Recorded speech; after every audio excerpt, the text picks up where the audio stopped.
magbibigay ako sa'yo. Ako hindi nagsasawa. Ikaw lang sa puso ko, ikaw lang ang mahal ko, ikaw lang ang hagi ko. Pangako di ako magsasawang mahalin ka, tulog mo ay gising ko. Sa'yo ay umaga, sa akin ay gabi, kahit bilyan na distansya ang pagitan natin dalawa. Hindi sa'kin hadlang para tawagan ka at naaalala ko.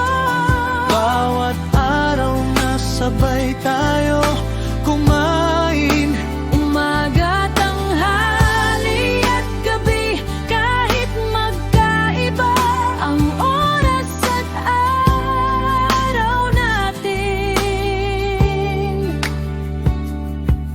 16 na oras ang pagitan nating dalawa.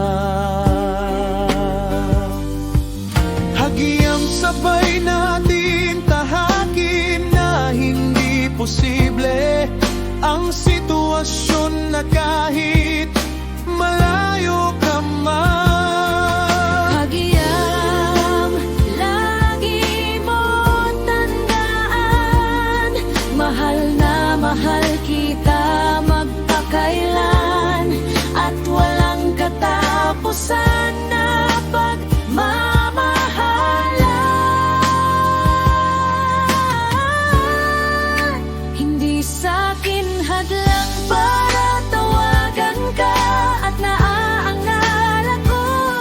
Bawat araw na sabay tayo kumain, Umaga, tanghali at gabi, kahit magkaiba ang oras at araw natin. Ayan, shoutout sa lahat, no? Ang hirap gumawa ng dahilan kay Kape para lang makababa sa call. Ang dami na kasi niyang hanash sa akin, no? So, ayun, gusto ko lang naman i-greet ka, Hagi. Akala mo kasi wala akong ano sa'yo, walang pakialam kasi kagabi ka pa kamo greet ng greet sa akin ng Happy Mansari. So, akala mo lang yun, iniinis lang kita. Yung tipong ang ganda ng pagkakagising mo sa akin na sabi mo, Happy Mansari, Hagi. Pero hindi hindi kita binabati, sagot ko sa'yo, thank you. Ginising mo ako tapos ikaw naman yung natulog kang bad trip sa akin, no? So, ayun, nagnakaw lang ako ng dahilan, pinatayan kita ng call. Sabi ko, tatawag ako kay Sai para lang makagawa ng video greeting sa'yo, no, Hagi. Siyempre, happy first Mansari sa'yo, Hagi. Gusto ko lang sabihin sa'yo na sana hindi lang first, second, third, or Mansari yung abutin natin.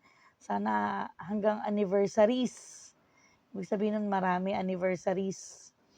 So, ayun, looking forward ako na magkita tayo sa Pilipinas. Siyempre, uwi ka na ng June. And then, susunod ako ng September para ganun ka kalakas sa akin. Kaya huwag ka na mag-inarte dyan. Yun lagi mo sinasabing, ang sarap ng pagmamahala natin dalawa. Yun sana hindi siya mag-fade. Yung tamis niya, sana yung pa rin, yung saktong timpla pa rin ng tamis yung mangyari sa relasyon natin, no? Lagi mo lang tatandaan, sobrang mahal kita. Minahal kita sa abot ng kaya ko at sa alam kong paraan. Ayan, tatandaan mo yan, ha? Huwag ka na magalit. Pumapangit ka. Galit na galit ka sa akin kanina pa, high blood ka eh. Pero hindi, seryoso tayo. So, unexpected love yun sa atin. Hindi natin in-expect na magiging tayo. So, mas masarap yung ganun, di ba? Love moves in mysterious ways. So, si Cupido na yung gumawa ng paraan para maging tayo sa hindi natin inaasahan. Dati, abe lang kita. Ngayon, asawa mo na ako, hagi mo na ako, agom mo na ako. And syempre, ayun nga, hmm, lagi kong kinikip yung mga sinasabi mo sa'kin. Akala mo lang wala akong pakialam kasi baka sabihin mo sobrang sweet ko sa'yo, sobrang tamis ko, baka maumay ka na. So, yun, mahal kita palagi, mag-iingat ka. Basta yun na yun, pinaiiyak lang kita kanina, alam kong naiyak ka talaga na hindi kita binati. Yung sagot ko sa'yo ay thank you lang. Basta I love you, Hagi. Tandaan mo yan. Ikaw lang at ikaw lang. Tatlo kayong lalaki sa buhay ko. Ikaw, yung anak natin na dalawa, si Kuya at si Bunso. Ayan. I love you so much. Mag-iingat ka palagi dyan sa work mo. And no more LDR na sana pagdating nung panahon na yon, no? Lagi kong pinagdarasal kay Allah, sa Panginoon din natin, ayan, sa may lalang sa atin na bigyan ka at gabayan ka pa ng magandang pangangatawan na para makapagtrabaho ka. Alam kong mahirap, mabigat yung work mo. Salamat sa lahat, sa pagbabantay mo sa akin, pag ako'y may sakit, yung pagbabantay mo sa oras ng gamot ko. Ayan, thankful ako talaga sa'yo ng sobra. Basta mahal kita palagi, yun ang tatandaan mo, ha. I love you, Hagi. Sobrang thankful ako na nagkaroon ako ng isang partner na kagaya mo.